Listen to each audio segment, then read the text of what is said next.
Saudamos todos, irmãs e irmãos, que nesse momento estão a nos assistir através desses veículos de comunicação disponibilizados, o Facebook, posteriormente o próprio YouTube, para darmos sequência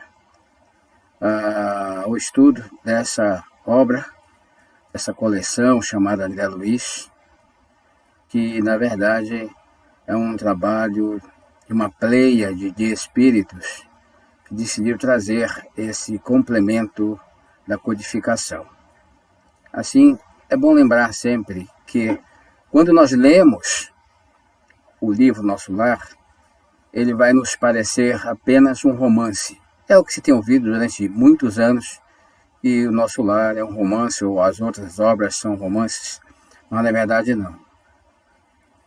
Quando nós estudamos o livro frase a frase, capítulo a capítulo, nós vamos ver que é uma grande obra, é uma verdadeira codificação que veio para nos facilitar o entendimento da obra básica, uma vez que o próprio Kardec nos disse que estava lançando o alicerce de um edifício. Então, eis aqui o primeiro andar desse prédio, onde a obra num todo traz conceitos complementares ou detalhamento de conceitos já existentes na obra básica, para que nós possamos entender verdadeiramente. Ao longo dos capítulos vamos observando esses conceitos. Então, nosso objetivo ao estudar o Nosso Lar é encontrar esses conceitos para que eles fiquem bem formados dentro de nós. Hoje nós temos o capítulo 9, sobre problemas de alimentação. Temos o capítulo 10, sobre o bosque das águas. Saudamos também nesse momento nossos irmãos espirituais que aprovaram a realização dessa obra, que o Jorge de Medeiros pudesse fazer esse trabalho de apresentar essa obra. Após o Nosso Lar virão os mensageiros e assim vai seguir. E é bom também sempre lembrar que às vezes, quando temos pouco conhecimento, nós chegamos até a duvidar de algumas coisas que a obra nos traz. E como exemplo podemos citar as construções, né? Mas lá no plano espiritual tem prédio, no plano espiritual tem tudo que nós possamos ir. Ao contrário, só existe aqui as coisas porque elas estão do lado de lá.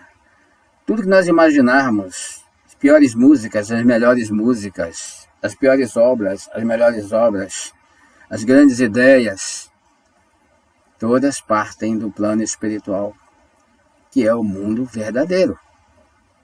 A gente fala de outro plano é esse que nós estamos vivendo aqui com a carne, e é temporário. Por isso, não vamos duvidar de nada que a obra nos traz como conceito, porque é assim mesmo. E ainda mais um outro ponto que é bom repassarmos antes de ir ao texto, ao tema propriamente dito do capítulo 9, capítulo 10, é como sempre dizemos em outras apresentações, que todo mundo entende que o desencarne não transforma ninguém, nem em bom, nem em mal.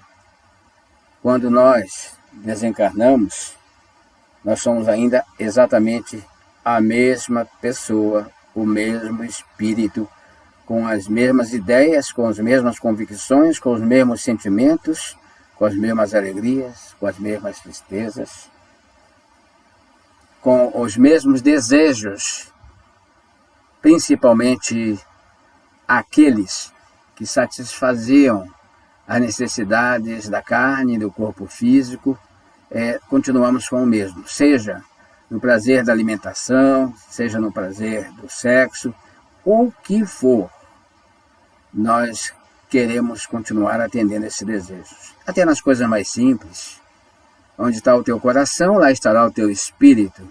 Então, se você tem um apego tremendo ao seu lado, você desencarna, você vai ficar ali um tempo.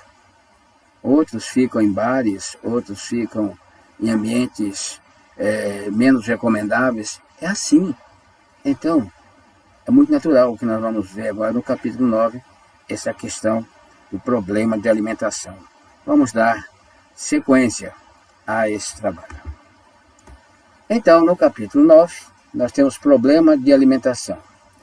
Nesse capítulo são dadas preciosas informações quanto ao abastecimento alimentar em nosso lar. Ah, mas tem alimentação no nosso lar? Mas é claro que tem, de acordo com a necessidade de cada um. Isso vamos observar durante o estudo. Então ele diz assim, olha, que lá no passado, porque essa colônia foi fundada, né, pelos, dizem os historiadores, nobres portugueses que desencarnaram no Brasil no meado do século XVI. Ao desencarnar, eles queriam voltar para casa, como todos nós, ao final de uma tarefa, queremos voltar para casa. O lar original deles era lá na Europa, colônias europeias. Então eles criaram um lar para voltar aqui, sobre a cidade do Rio de Janeiro, onde eles habitavam. Por isso, chamou-se Nosso Lar. É o lar que eles voltariam.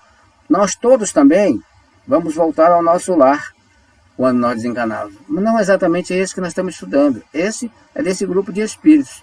Sobre a nossa região, tem outras colônias, mas ainda é o nosso lar, porque vamos voltar. De lá viemos, num processo reencarnatório. E agora voltaremos para encontrar, sim, familiares, perfeito. Vamos encontrar muita coisa boa lá.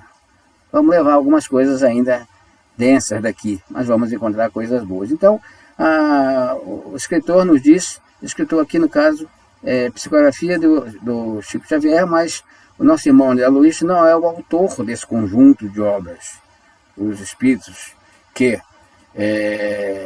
o indicaram para ser o mensageiro. Ele é o mensageiro. Autor da obra são os espíritos que se organizaram para isso. André Luiz é o mensageiro, só até relembrando, né, quando nós fizemos uma apresentação do prefácio desse livro, fizemos uma breve comparação das necessidades de se modificar. Porque todos nós temos a nossa força, a nossa energia, como Paulo de Tarso, uma energia tremenda, o entendimento das leis direcionada para defender os seus convicções, onde até ele apedrejava os cristãos. Quando ele se renova na estrada de Damasco, ainda é o mesmo Paulo de Tarso, com as mesmas convicções, com a mesma força, mas redirecionou o seu esforço, o seu talento, e então passou a fundar igrejas, e enfim, é um mártir aí dessa obra, que ficou um legado que os apóstolos deixaram aí, em nome de Jesus.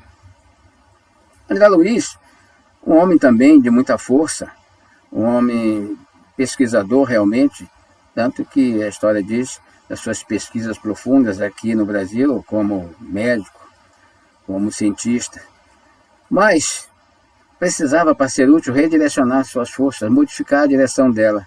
E aí que a gente faz a comparação da necessidade que ele teve de passar aqueles 8 anos, no chamado umbral, para que ele pudesse se despender de todas as suas formas quando estava na Terra.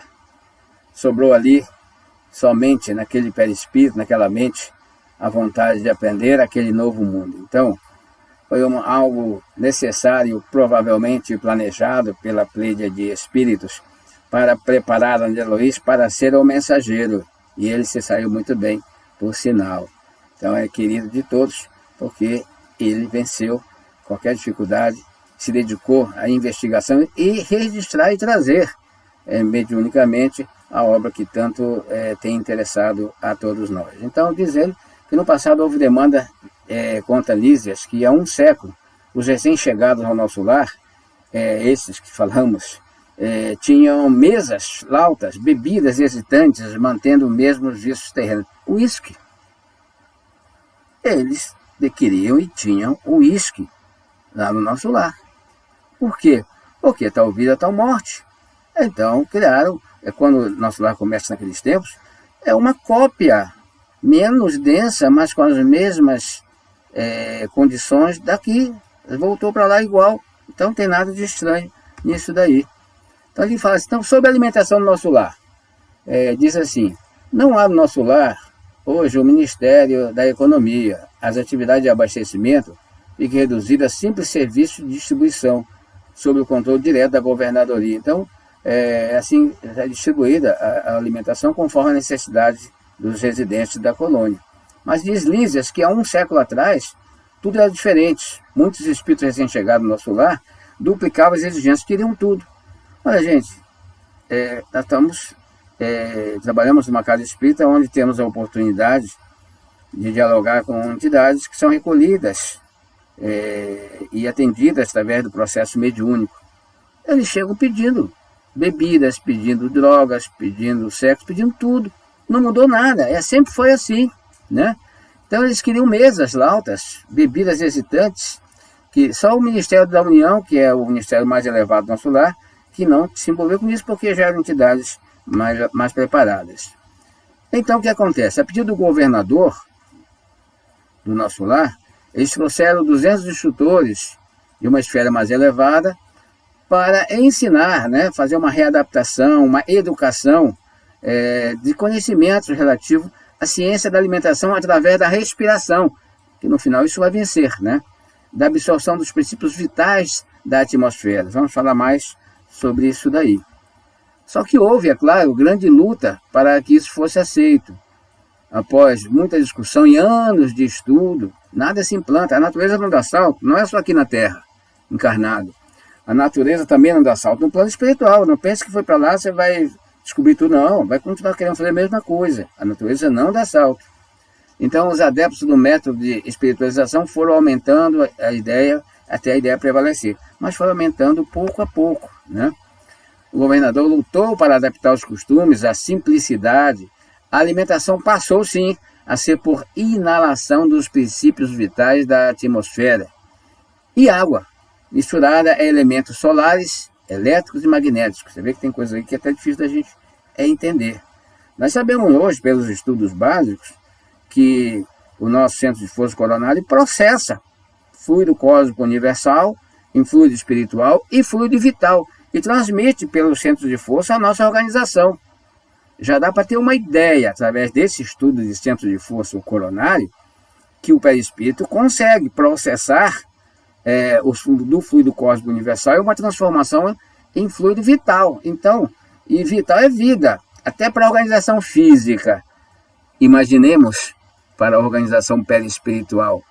Então, não é difícil de nós entendermos que a alimentação de um espírito com entendimento, com algum grau de elevação, ela vai poder ser simplesmente pela respiração, transformando esses fluidos em alimentos para si. Então aí vai entrar magnetismo nesse troço todo, elementos solares e por aí vai. Diz eles então, que só entre os mais necessitados é que há alimentos que lembram os da terra, isso atualmente. Nos outros, há somente o indispensável, isto é, o serviço de alimentação obedece à inexcedível sobriedade, em que a utilização da água e da absorção dos princípios vitais da atmosfera tem grande importância. Nós vamos ver no capítulo seguinte, o 10, a função da água, a importância da água, o conhecimento da água, e a gente não se dá conta. Coisas importantes. Então, aqui mesmo, olha só, já podemos até adiantar, porque lá na casa espírita, quando você vai tomar o passe, você quer um copinho com água, porque você acredita nisso, porque é verdadeira. A ciência já tem mostrado a transformação até das cadeias cristalinas da água em função dos pensamentos. A água tem essa propriedade, né? Então, o problema da alimentação ganha destaque quando Lísias descreve, conta para André Luiz, que foi visitar a sua casa, conhecer a família dele lá no nosso lar, a revolta que eclodiu no nosso lar quando a governadoria decidiu colocar um pouco de ordem na cidade, restringindo o acesso de alimentos mais densos e a comportamentos que transformavam a colônia, não só alimentos, mas comportamentos, a extensão imediata da crosta. Então, é claro que os dirigentes do nosso lar foram trabalhando aos poucos para que os seus residentes fossem se adaptando, que ali não era uma continuidade da Terra, não era para continuar vivendo no nosso lar, no mundo espiritual, igual vive aqui, não é. Então isso precisava ser transformado. Mas moradores dessa cidade, a colônia, né, a colônia espiritual, pensavam que era uma continuação absolutamente natural da vida que tinham deixado na Terra, procurando banquetear-se com tudo que utilizavam aqui, incluindo bebidas excitantes. Bom, como é que consegue fazer comida no nosso lar? Bom, quem quiser estudar isso mais profundamente, vai lá no Livro dos Médiuns, capítulo Laboratório do Mundo Invisível, vai explicar com todos os detalhes. É um conjunto de conceitos, né? A ação, a ideoplastia dos fluidos, a ação ideoplástica do pensamento, a vontade, são conceitos que precisam ser estudados para entender que é possível, assim como é possível fazer um efeito físico, é possível também fazer uma fruta, fazer uma comida física para comer aqui no planeta. Imagina no plano espiritual. Então, tudo é construído através do pensamento. Como diz a doutrina espírita, o que a mão do homem é para o homem encarnado, o pensamento é para o espírito. Então, é uma coisa que a gente manuseia aqui, né? Tudo que a gente constrói com a mão, os espíritos fazem só com o pensamento. Nós todos já sabemos disso. Então, desde então, houve esse processo de educação, só existe maior suprimento de substâncias alimentícias que lembram, né, não são iguais, lembram da Terra nos ministérios da regeneração e do auxílio, porque são os dois ministérios que têm contato direto, que fazem os resgates no umbral, aquela coisa toda. Então, ainda estão muito vinculados, não adianta atender. É a mesma coisa que você bater um mendigo na porta da sua casa e você chega lá e fala assim, me dá um prato de comida. Se você falar para ele, senta aqui, meu filho, depois que eu te explicar todo o conceito da doutrina espírita, e depois que você entender, eu vou te dar um prato de comida. Senta o indigente na mesa da sua casa e diz assim, olha, meu filho, Kardec nasceu tal dia, tal ano, viu? Mas depois, não adianta, dá o prato de comida.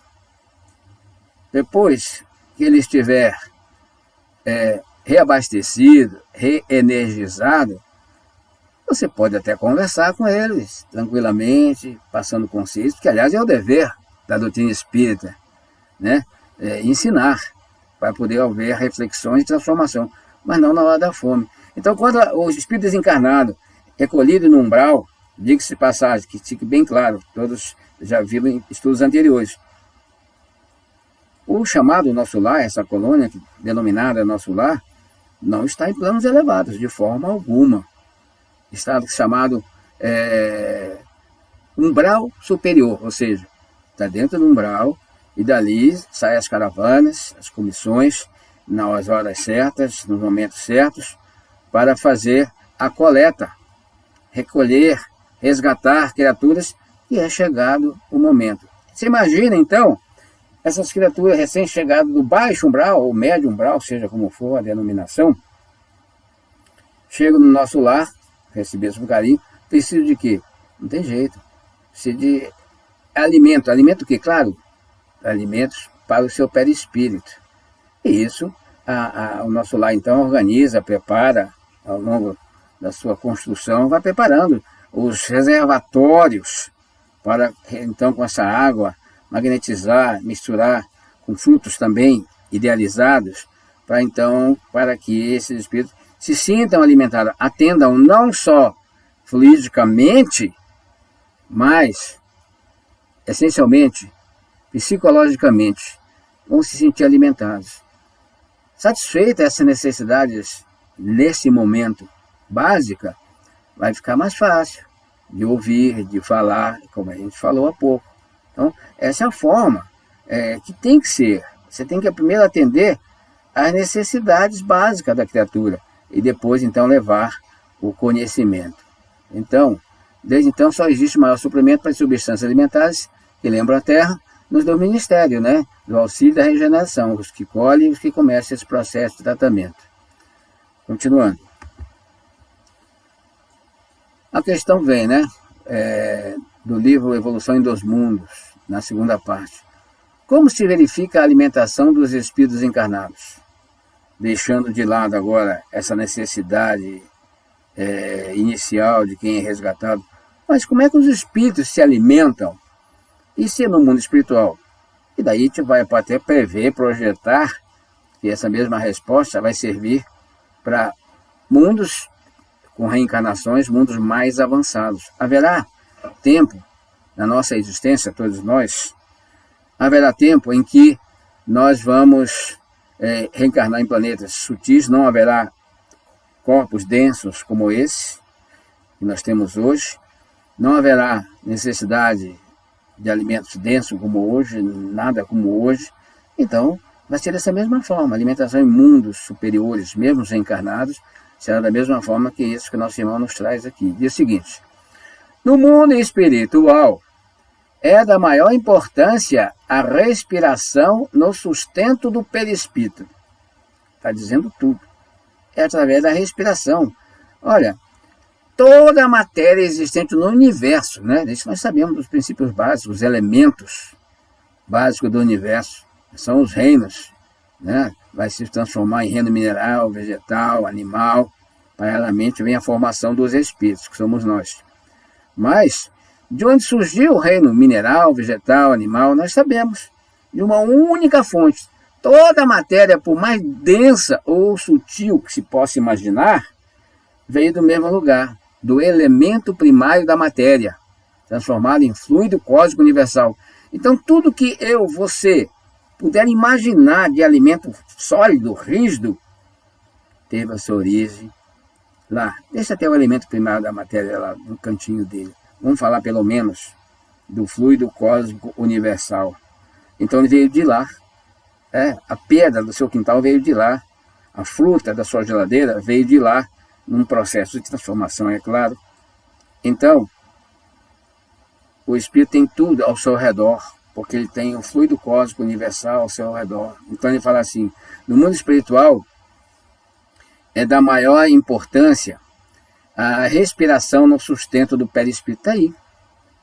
Na esfera superior, a tomada de substâncias é tanto menor e tanto mais leve quanto maior se evidencia o enobrecimento da alma. Ou seja, é óbvio, quanto mais elevado é o espírito, menos necessidade de alimento ele tem. Ele vai se elevando, vai ficando cada vez mais etéreo o seu perispírito. Então, um mínimo já é suficiente para alimentá-lo. Mas sempre o perispírito vai tirar do fluido cósmico universal o seu alimento para o perispírito. Como dissemos momentos atrás, ainda hoje, nessa carne, é o nosso coronário que trabalha, parte da nossa revitalização para alongar nossa vida, vem disso, né? É sabido, e inclusive os estudiosos dizem o seguinte: na hora que nós estamos na vigília, acordado, como agora, o coronário tem até dificuldade de passar esses fluidos para nossos sistemas todinhos energéticos. Diz que quando nós dormimos, há um desprendimento maior, diminuindo essa resistência do organismo nosso. Então, a transferência desses fluidos transformados pelo coronário vão muito mais fácil a nossa organização física, revitalizando. É por isso que às vezes nós estamos muito cansados, e tiramos uma soneca, deitamos no sofá, na cama, uns 15 minutos, 20 minutos, damos aquela cochilada, é o suficiente. Quando a gente acorda novo. Aliás, isso não acontece só no sono. E é o nosso capítulo seguinte, quando a gente toma banho também. A água que nos lava tem propriedades incríveis. Vamos em frente. Bom, terminamos aqui o capítulo 9 sobre a questão da alimentação. Outros capítulos tratarão de outros itens. E agora nós vamos falar disso aí, desse líquido que aparece aí nessa imagem aí, a água, né? Então, André Luiz, seguindo a sua viagem, vai entrar um conceito novo aqui, que é do aeróbus, né? André Luiz viaja no aeróbus e vai ao grande reservatório de água com Lísias. E vê um grande rio, chamado Rio Azul. Então, Lísias exalta ali a importância das águas. Aí, esse capítulo, então, vai falar, na verdade, não só de água, vai falar até de fluidoterapia. É muito interessante. Então, mas tem água, então? Como é que surgiu essa água? Para onde deságua essa água? Bom, não só a água, como as árvores que nós vemos aí, cachoeiras, depois construções, de onde vieram? Do construtor. O pedreiro constrói de pedra, os espíritos constroem fluídicos, com seu pensamento, ação sobre os fluidos. Então, existe no plano espiritual vamos chamar assim, né? Os construtores. Não é qualquer um que consegue fazer isso, né? Tem um livro de André Luiz que ele vai mentalizar uma grama só, ainda fica com defeito gramado. E tem construtores, né, espirituais, que o seu pensamento vão construir. Então, formar uma cidade no plano espiritual considera tudo isso daí, certo? Caminhemos. Antes de voltar à água, aproveitando que nesse capítulo 10, ele traz o conceito do aeróbus. Então tem uma imagem aí de um aeróbus, né? Meio parecido com os nossos VLS de hoje, os nossos veículos leves de transporte, só que não é sobre rodas. Então ele diz assim, olha, o aeróbus. André Luiz descreve o aeróbus como um carro suspenso do solo, com uma altura, em relação a eles, de 5 metros. Do tipo funicular, como um avião, né? Um veículo assim, um trem, em que o sistema de tração é por meio de cabos, como nos teleféricos, porém constituído de material muito flexível.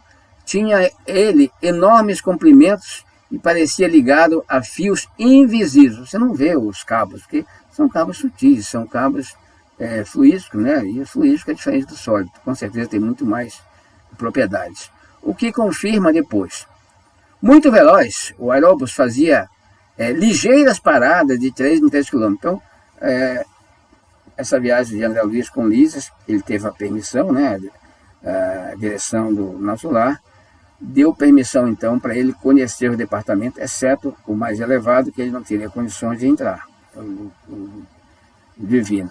Então Lisas vai acompanhando, porque ele vai precisar disso tudo para trazer esses conceitos para a gente. Não é nada casual, é um programa de trabalho. Se André Luiz sabia ou não, eu não sei, mas que quem o dirigia tinha.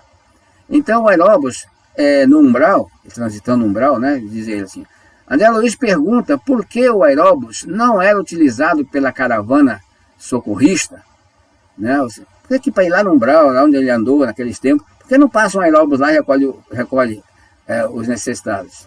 Então Narcisa, aquela companheira dele lá do setor de recepção e seleção, Narcisa explicou que o motivo é a densidade da matéria presente no umbral, ou seja, o que para nós é muito etéreo hoje, um umbral, seja ele em qual nível for, para os espíritos um pouquinho melhor, é muito denso. Então tudo realmente é relativo. Tudo é matéria e tudo é relativo. Então,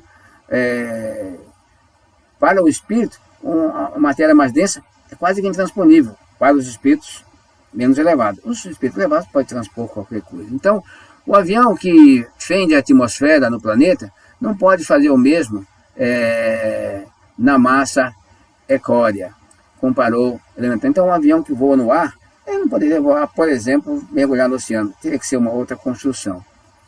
Então, sobre a utilização desses aeróbus, Narcisa esclarece que grande parte dos companheiros poderia dispensar o aeróbus, sim, e transportar-se à vontade nas áreas de seu domínio vibratório. Mas, visto a maioria não ter adquirido essa faculdade, eles se abstinham de exercê-la nas vias públicas da colônia. Na verdade, ela está dizendo aqui que os bons espíritos, eles sabem, digamos assim, se manter na sua posição, sem se apresentar suas virtudes, para não humilhar quem não tem. É isso que ele está dizendo.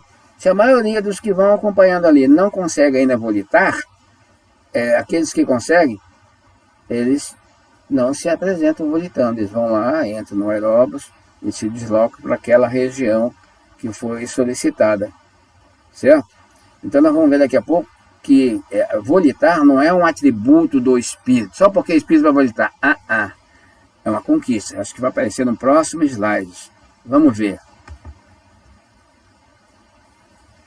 Sobre o bosque das águas. Voltando às águas. Explicando sobre a construção, o nascimento da fonte, o deságue, né? É um reservatório. Tem que ter reservatório. Tudo tem reservatório. Se aqui tem, lá não vai ter. Então, sobre o bosque das águas, diz ele, um lugar dotado de muita vegetação com flores e árvores, localizam-se às margens do Rio Azul, de água cristalina que é inteiramente absorvido em grandes caixas de distribuição para servir de alimento e remédio na colônia. É uma das mais belas regiões do nosso lar. Então, esse rio deságua em reservatórios. E desses reservatórios, né, imagina um rio que vem e deságua no reservatório. Só um rio fluídico mesmo. Porque um rio de água sólida seria uma energia muito grande. A água também, como todos os demais elementos que compõem essa cidade, são construções fluídicas. Imagina, do fluido cósmico universal, fazer água é mais fácil que fazer uma construção dessa que aparece ao fundo. Então, O rio não é um rio natural como esse nosso. Ele vai para esse caixa de reservatório e dali ele vai ser usado para distribuição. Ele vai falar a sequência depois. Então, um dos locais prediletos, esse local que aparece aí, no Rio Azul, para excursões dos amantes, que aqui vem tecer as mais lindas promessas de amor e felicidade para a experiência da Terra. Ah, mas tem romantismo lá? Ué, espíritos, até eles atingirem um nível de amar a todos igualmente, haverão, né, as preferências, as ligações, as apelidadas almas gêmeas, né? Não é bem assim que funciona, mas então há um programa, pode não acontecer conforme programado, mas espíritos em reencarnação de gêneros diferentes se programam para uma união também. Então é normal que se encontre. Vamos ver isso aí. A observação ensejava considerações muito interessantes, diz André Luiz. Mas Lísia, seu companheiro, enfermeiro, né, não deu asas ou aso à pergunta nesse particular, indicando um edifício enorme de proporções. Pode ver à direita, ali em cima, um edifício enorme, esclareceu ele. Ali é o grande reservatório da colônia. Todo o volume do rio que temos à vista, é absorvido em caixas imensas. Então, ele termina ali praticamente. Dali vai ter distribuição. As águas que servem a todas as atividades da colônia partem daqui. Em seguida, as águas que são utilizadas seguem. Em seguida, reúnem-se novamente, né, depois de utilizado, abaixo do serviço de regeneração. E voltam a construir o rio, ou seja, um círculo fechado, volta para o rio. É claro, diz aqui que prossegue um curso normal, rumo ao grande oceano, não é das águas que nós conhecemos, de substâncias invisíveis para a Terra. Não dá para ver, nós não temos condição de ver isso. Ele retorna. É um ciclo fechado, né? Como se estivesse bombeando. Não podemos nos esquecer que Lísia comenta que o Rio Azul, que abastece nosso lar, é novamente reconstituído após deixar as cidades. Então, ele forma novamente um rio e se dirige, então, para a matéria astral que nos envolve. Então, é possível encontrar parte dessas águas fluídicas em outros locais do plano, né? Ou seja, a água passa a correr no umbral. Então, provavelmente lá no umbral vai se encontrar um rio, e antes disso recebe o adequado tratamento, é claro, né? Então, na medida em que as colônias, trevosas ou não, se desenvolvem, as subcolônias vão se desenvolvendo, as colônias vão se desenvolvendo, os aspectos da coletividade passam a interferir no ambiente ao redor, claro, onde houver mente, há magnetismo, há interferência, como aqui também, refletindo não apenas as marcas mentais de seus habitantes, mas também as suas necessidades fisiológicas. Lá no livro Libertação, um dos livros dessa série, que se chama Série de André Luiz, tem-se a descrição da existência de acúmulo de detritos humanos em uma gigantesca colônia das trevas, que sobrevive do parasitismo energético dos encarnados. Ou seja, voltou um passo atrás. Esse lixo mental que ele se refere aqui é nosso. Os nossos pensamentos aqui, eles, parte deles são nobres, são usados na construção, no tratamento aí que os espíritos utilizam, mas uma boa parte nossa é lixo mental. Quem que vai aproveitar o lixo mental? Espíritos desencarnados que absorvem esse material. Então, situações como essa que nós vivemos no momento, no planeta, tem como uma das causas o lixo mental. Ou seja, a falta de higiene mesmo. Qual higiene? Começando pela higiene física mesmo, dos nossos esgotos. Transforma em doenças naturais. Mas o lixo mental também transforma a coletividade toda, transforma o ambiente que nós vivemos e são absorvidas por esses espíritos. É como cemitério. Tem espíritos cemitérios ainda querendo absorver restos de fluidos vitais de corpos em decomposição. Então, é a cadeia alimentar no mundo espiritual. Vamos em frente. A água em nosso lar, ela é tênue e pura, quase fluídica. Fluido não é de água, é de fluido, como fluido cósmico universal. E é claro que ela é magnetizada pelos ministros da união divina, os principais o principal departamento do nosso lar, que são detentores do maior padrão espiritual superior em nosso lar. Muito bem. Na Terra, olha só que legal, presta atenção. Na Terra quase ninguém cogita de conhecer a importância da água. Tendo água para beber e banhar tá bom, mas ninguém cogita a importância, né? O homem conhecerá um dia que a água, como fluido criador, água é fluido criador, é óbvio, a vida vem da água mesmo, por isso que é criador e muito mais, né? A água absorve, olha só, a água absorve em cada lar as características mentais de seus moradores. Então, aquela água que a gente bebe adquire as nossas características mentais. A água que a gente toma banho, a água que a gente lava as coisas. Você está lavando um carro, lavando uma roupa. Os seus pensamentos daquele momento vão para essa água, né? É muito natural, tem até uma faculdade que esclarece mais isso, que os nossos pensamentos se impregnam nos corpos materiais, possibilitando que séculos depois alguém veja um objeto, aqui quem se ligava a esse objeto era uma mente assim, assim, assado. Então, os nossos pensamentos, em todos os momentos que nós estamos ligados à água, também vai para a água. Se vai para o corpo sólido, por que não vai para a água, que é o líquido mais próximo, que tem essa propriedade de absorção magnética do nosso pensamento? Então, tudo vai para a água. Então, a água no mundo, no nosso mundo aqui, encarnado, não somente carrega o resultado dos corpos, ou seja, a sujeira do nosso banho, não somente lava o corpo, mas ela leva também expressões de nossa vida mental. Então, a água ela é carregada com a sujeira mental ou a beleza mental dos pensamentos dos habitantes do planeta. É uma característica, não tem jeito. Então vamos lá. Nosso irmão Bezerra de Menezes, no livro Loucura e Obsessão, do Espírito Manuel Filomeno de Miranda, fala sobre os banhos de beberragem. A água, em face de sua constituição molecular, específica, bem sutil, a água é muito sensível, muito mesmo. É elemento que absorve e conduz bioenergia, ou seja, energia vital, ela conduz a energia do nosso corpo e energia mental também sobre ela. Quando magnetizada e ingerida. Água fluídica é o que a gente usa no passe. Ele está dizendo o seguinte, a água tem essa facilidade, essa propriedade, o homem não constrói isso, é propriedade da água de ser transformada em função do pensamento. Então, em outros estudos veremos que, claro, melhor numa casa espírita, sob a ação dos irmãos espirituais, mas se você tem necessidade lá de dar uma assistência para alguém na sua casa, vai lá, mentaliza, porque haverá sempre assistência de espíritos, mentaliza com o seu pensamento aquela água, né? Nós vamos ver lá no final do livro, acho que no final do livro, aquela passagem que André Luiz recebe a assistência de Narcisa e eles, dois espíritos ali, eles manipulam fluidicamente o líquido para que o segundo marido da esposa do André Luiz possa ser curado. E é curado. Isso resume quase toda a história, né? Produz, quando magnetizado, produz efeitos orgânicos compatíveis com o fluido que se faz portador. Ou seja, uma água magnetizada, ingerida, ela vai agir não só sobre o corpo espiritual, como vai agir sobre o corpo físico. É isso que ele está dizendo aqui.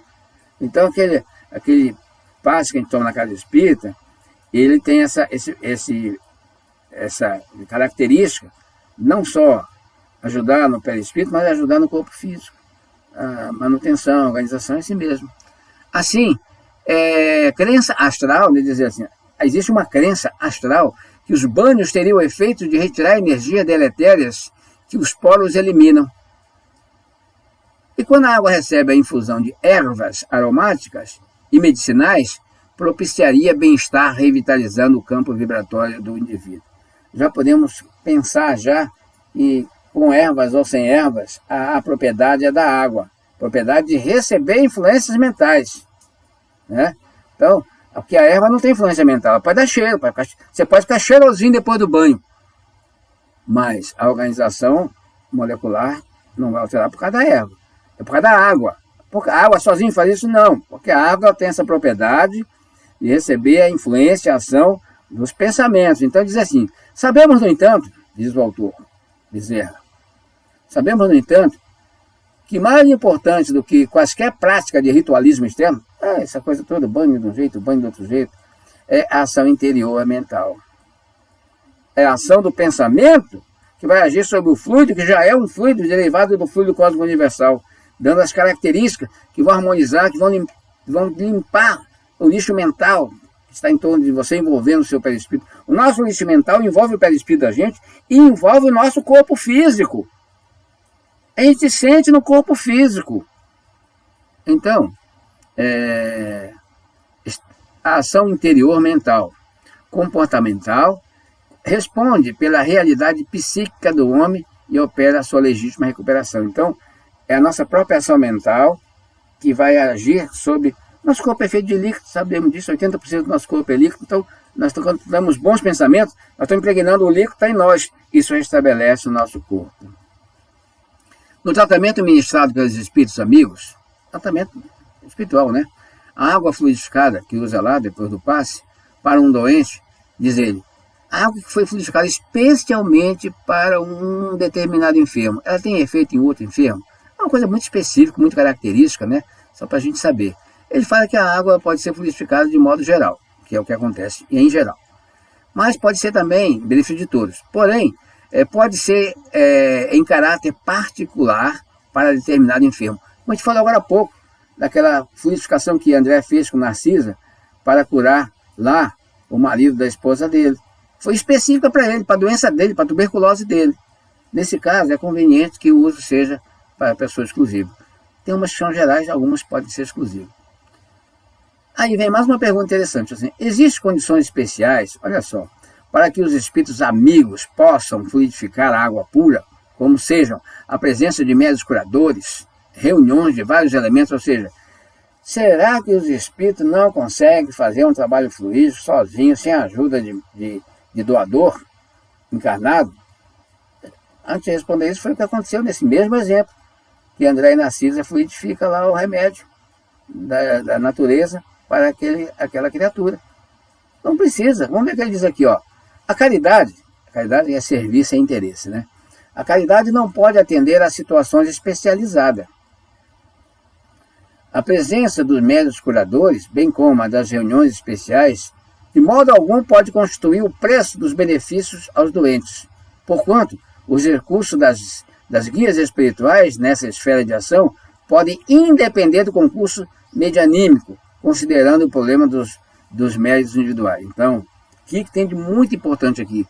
Você não depende de nada, você não depende nem da casa espírita, você não depende nem de tratamento espiritual, você não depende nem dos passes da casa espírita, você pode ser independente, conheça a verdade e a verdade vos libertará. Você, se conseguir reunir, se você não conseguir, tudo bem, você não pode, pede ajuda, é assim mesmo. É o que acontece na maioria dos casos. Mas você que é mãe, que está com um filho doente, que tem amor pelo filho, você consegue fazer uma prece profunda, você está pedindo para os irmãos espirituais fazer isso, eles vão fazer. Haverá cura? Poderá haver cura sem tomada de nenhum remédio, dependendo de qual é a enfermidade, é assim, né? Então, independe disso.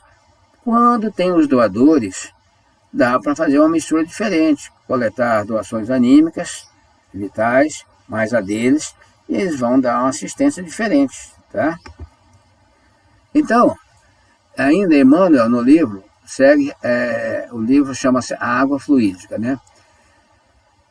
Diz assim, se refere a uma passagem de Mateus falando de Jesus. E qualquer que tiver dado,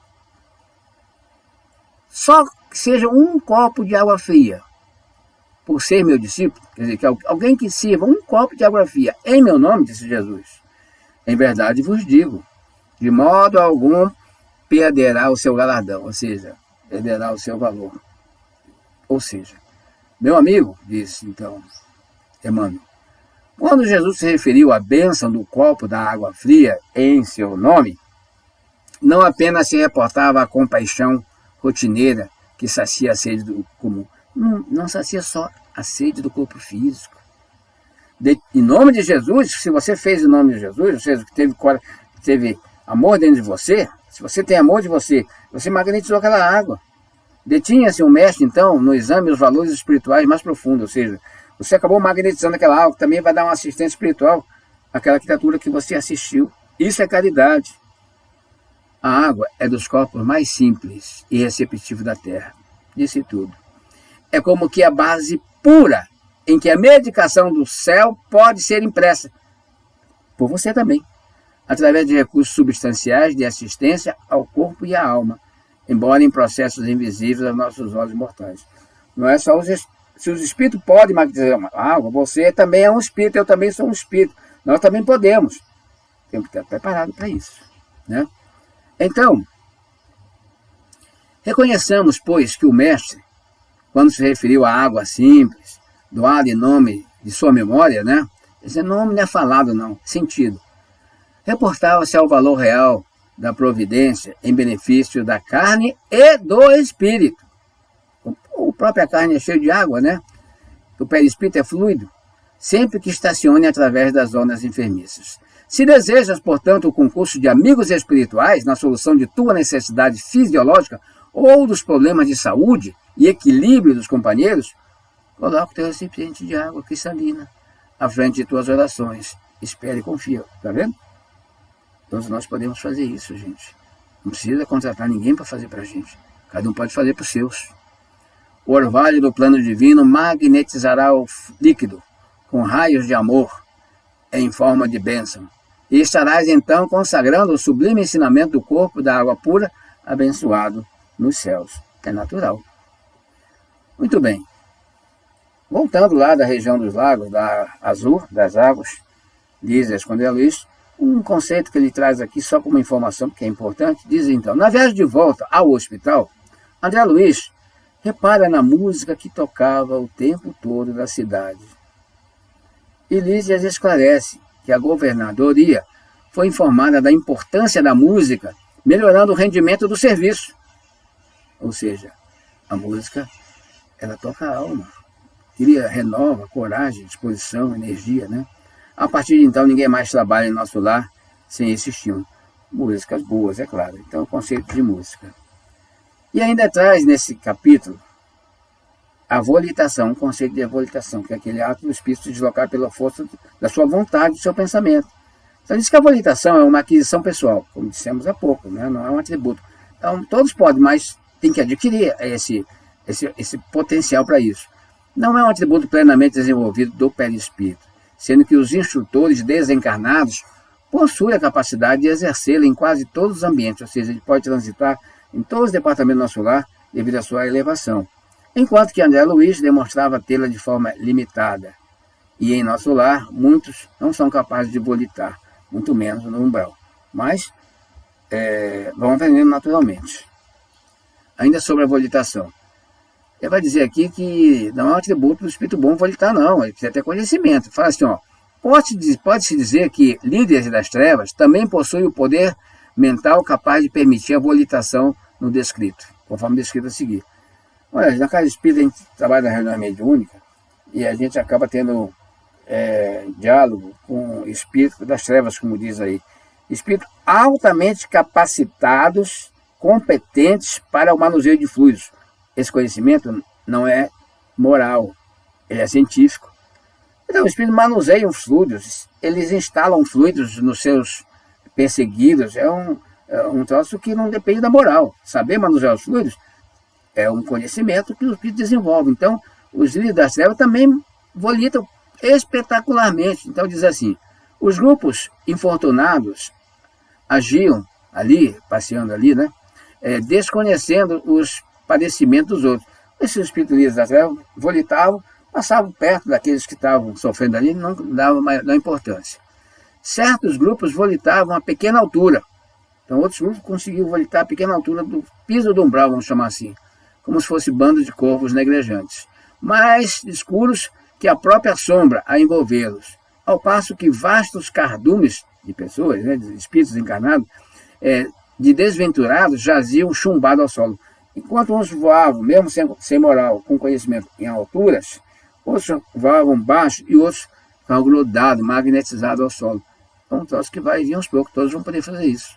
Então, jaziam chumbados aos solos, quais aves desditosas de asas partidas. Né? Como explicar tudo isso? É porque é a capacidade de desenvolver. A vontade é criadora. Essa é a essência de tudo. A vontade de Deus cria o universo e cria os espíritos, cria a matéria. a nossa vontade, ela cria o que nós quisermos também. Cada vez mais, à medida de que nós formos evoluindo. Então, criar é natural, pela vontade.